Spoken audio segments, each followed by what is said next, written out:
नमस्कार। प्रधानमन्त्री केपी शर्मा ओलीको सरकार अहिलेको अवस्थामा जति प्रधानमन्त्री केपी शर्मा ओलीको सरकार स्थिर रहन्छ त्यति गणतन्त्र सकिँदै जाने स्थिति छ।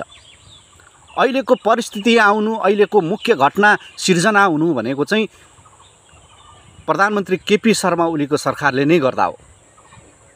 चरम असन्तुष्टि, जनतामा वितृष्णा, घुसखोरी, आसेपासे बचाऊ, आसेपासेलाई सम्प्रेषण गर तर देश भाडमे जाओस् मतलब छैन। यही कारणले गर्दा आज देश कुन स्थितिमा छ, यी छोटे राजा टाउकेहरूले गर्दा नेपाल भन्ने देश त यति सुन्दर मुलुक हो नि, यति शान्त, यति रमणीय ठाउँ, विश्वको हर कोही मान्छेहरू आएर घुम्न चाहन्छ। तर यो देशलाई यति वितृष्णा, यति चाहिँ फोहोरी लाग्दो देश बनाइएको छ। नेपाल भन्ने शब्द सुन्दा पनि अब विदेशीहरू पनि भड्किने अवस्थामा छन्।